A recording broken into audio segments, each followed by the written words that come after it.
Sergeant Takashi Hayashi stared blankly at the map spread across the table, his fingers drumming nervously on its surface. The dim light of the tent flickered, casting eerie shadows on the faces of the officers surrounding him. He had been summoned for a new assignment, one that took him far from the comforts of home and deep into the heart of enemy territory. Ramree Island, Lieutenant Kuroda said, his voice grave as he pointed to the small speck of land off the coast of Burma.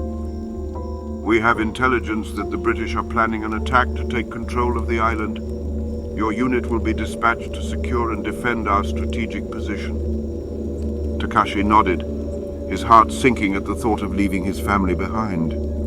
He had already been away for months, and the prospect of an extended deployment weighed heavily on him. But he knew better than to question his orders.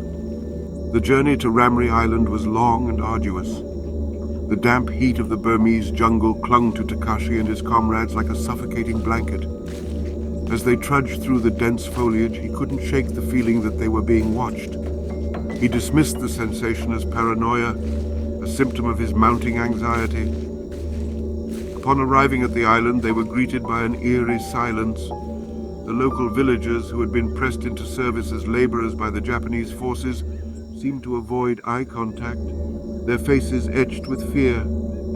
Takashi sensed that something was amiss, but he couldn't quite put his finger on it. As the soldiers set up camp, they began to hear whispers among the locals about the island's dark secret.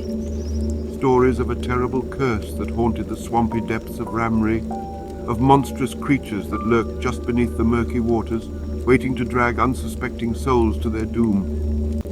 Superstitious nonsense, scoffed Private Yamamoto, one of Takashi's fellow soldiers. We have enough to worry about with the British without getting worked up over fairy tales. Takashi couldn't help but agree, even as the hairs on the back of his neck prickled with unease. There was no time to entertain ghost stories when the enemy was at their doorstep. So he and his comrades focused on their mission, ignoring the ominous signs that seemed to grow more frequent with each passing day. Little did they know that the horrors of Ramree Island were all too real, and their true nightmare was only just beginning.